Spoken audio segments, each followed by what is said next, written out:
ابھی میں نے آپ حضرات کے سامنے قرآن کریم کی آیت کا ایک ٹکڑا پڑھا تھا، اقیموا الصلاۃ وآتوا الزکاۃ۔ گزشتہ سے پیوستہ جمعے کو یہ بات آئی تھی کہ رمضان مبارک کی کیا فضیلت ہے اور زکوٰۃ کے بارے میں اسلام کیا کہتا ہے، شریعت ہمیں کیا کہتی ہے۔ زکوٰۃ یہ اسلام کا ایک اہم رکن ہے۔ جہاں جہاں بھی اللہ رب العزت نے قرآن کریم میں نماز کا ذکر فرمایا ہے، اسی کے ساتھ ساتھ زکوٰۃ کا بھی تذکرہ فرمایا ہے، اور زکوٰۃ اسلام کا تیسرا بڑا رکن ہے۔ نبی علیہ الصلاۃ والسلام نے فرمایا بنی الاسلام علی خمس، کہ اسلام کی بنیاد 5 چیزوں پر ہے، شہادت اللہ الہ الا اللہ وان محمد الرسول اللہ و اقام الصلاۃ و ایتاء الزکاۃ، تیسرے نمبر کا رکن ہے جو بہت ہی بڑا رکن ہے، اور یہ قرآن کریم میں اس کی صراحت موجود ہے۔ اس کا انکار کرنے والا دائرہ اسلام سے خارج ہو جاتا ہے۔ اور اللہ رب العزت نے قرآن کریم میں تقریباً 32 جگہوں پر نماز کے ساتھ میں زکوٰۃ کو ذکر فرمایا ہے، اور اس کے علاوہ بہت ساری جگہوں پہ زکوٰۃ کا ذکر ملتا ہے۔ اس سے زکوٰۃ کی خاص اہمیت کا پتہ چلتا ہے، خاص فضیلت کا پتہ چلتا ہے کہ زکوٰۃ کتنا اہم رکن اور کتنا بڑا فریضہ ہے۔ تو زکوٰۃ نکالنے والوں کے لیے خوشخبریاں بھی دی گئی ہیں، اور زکوٰۃ نہ نکالنے والوں کے لیے یا اس میں سستی اور کاہلی کرنے والوں کو دھمکیاں بھی دی گئی ہیں، ان کے لیے وعیدیں بھی بیان فرمائی گئی ہیں، اور فرمایا کہ جو اللہ کی راہ میں ایک پیسہ خرچ کرتا ہے، اس کی مثال ایسے فرمائی کہ اگر کوئی شخص ایک دانہ بوتا ہے اور اس دانے سے 7 بالیاں اگتی ہیں اور ہر بالی میں 100 دانے ہوتے ہیں، تو اللہ کی راہ میں خرچ 1 روپیہ خرچ کرنے کی مثال ایسی ہی ہے کہ اگر کوئی شخص 1 پیسہ خرچ کرتا ہے تو اس کو 700 خرچ کرنے کا ثواب ملتا ہے۔ جو شخص اللہ کی راہ میں خرچ کرتا ہے، زکوٰۃ نکالتا ہے، تو فرمایا کہ وہ قیامت کے خوفناک منظر سے محفوظ ہو جائے گا، قیامت کی ہولناکی سے اس کی حفاظت ہو جائے گی، جس دن ہر انسان نفسی نفسی کے عالم میں ہوگا، اپنی اپنی پڑی ہوگی، اس منظر سے، اس ہیبت ناک منظر سے اس شخص کی حفاظت ہو جاتی ہے۔ اور فرمایا کہ زکوٰۃ نکالنے سے انسان کی عمر بڑھا دی جاتی ہے،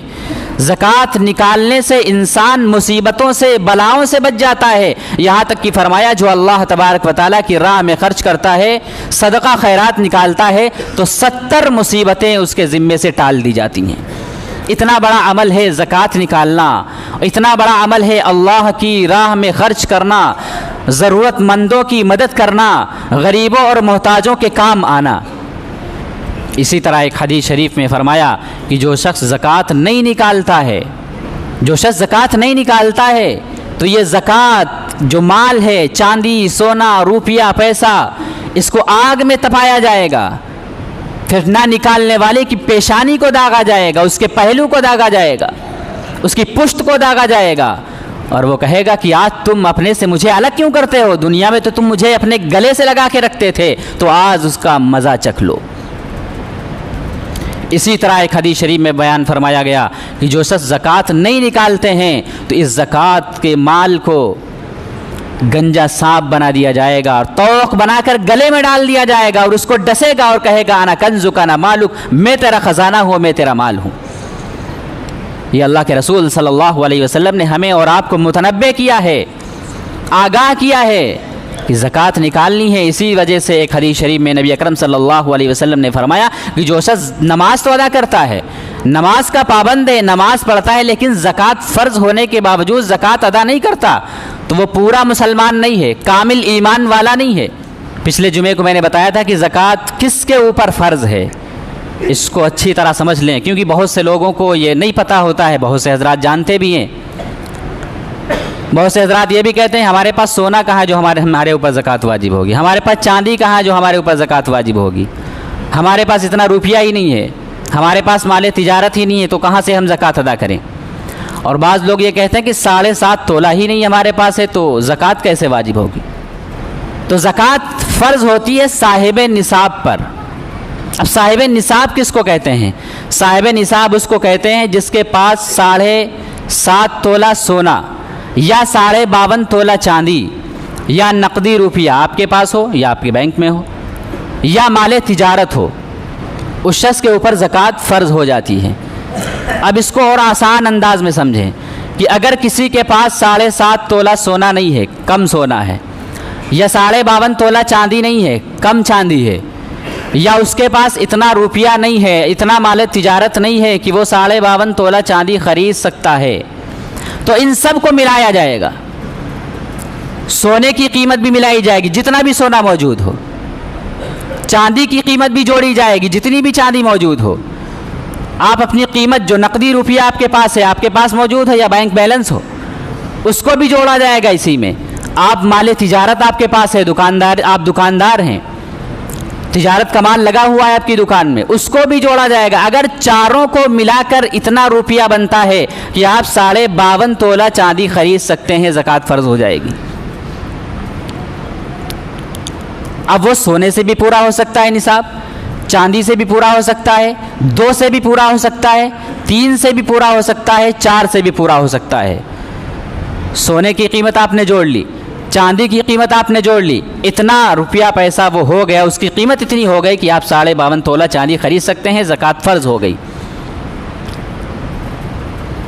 اب 52.5 تولہ چاندی کی کیا قیمت ہے، اس کا ریٹ کیا ہے، وہ آپ اپنے بازار میں اپنی مارکیٹ میں معلوم کریں کہ 52.5 تولہ چاندی کتنے کی بنتی ہے، اس کی قیمت کیا ہے۔ تو اس کو ایسے سمجھیں کہ یہ 4 چیزیں ہیں، ان کے اوپر زکوٰۃ فرض ہوتی ہے۔ سونا 7.5 تولہ، چاندی 52.5 تولہ، یا نقدی روپیہ اتنا ہو کہ 52.5 تولہ چاندی خریدی جا سکتی ہو، یا آپ کے مال تجارت اتنا ہو کہ 52.5 تولہ چاندی آپ خرید سکتے ہیں،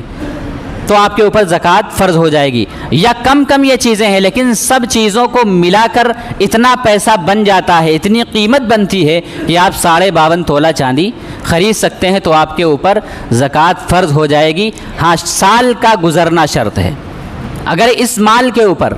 سال گزر جاتا ہے تو زکوٰۃ نکالنا فرض ہو جاتی ہے۔ اب سال کیسے گزرے گا، کیسے ہمیں پتہ چلے گا؟ کیونکہ ہم دین کے بارے میں، شریعت کے بارے میں اتنا ہمیں دلچسپی نہیں ہے، نہ تو ہمیں معلومات ہے، نہ ہم معلوم کرنے کی کوشش کرتے ہیں، اس لیے ہمیں پتہ نہیں چلتا ہے۔ جیسے دنیا کے بارے میں ہم کیا کرتے ہیں، دکاندار اگر ہمیں ہیں تو حساب و کتاب، ایک پیسے کا حساب و کتاب رکھتے ہیں کہ کس مہینے کے اندر کتنی کمائی ہوئی، کس مہینے کے اندر ہمارا مال کتنا بکا، کتنا نفع ہوا، وغیرہ وغیرہ۔ ہر آدمی، چھوٹے سے چھوٹا کاروباری، بڑے سے بڑا کاروباری، اپنا حساب و کتاب رکھتا ہے۔ اسی طرح اس سلسلے میں حساب و کتاب ہونا چاہیے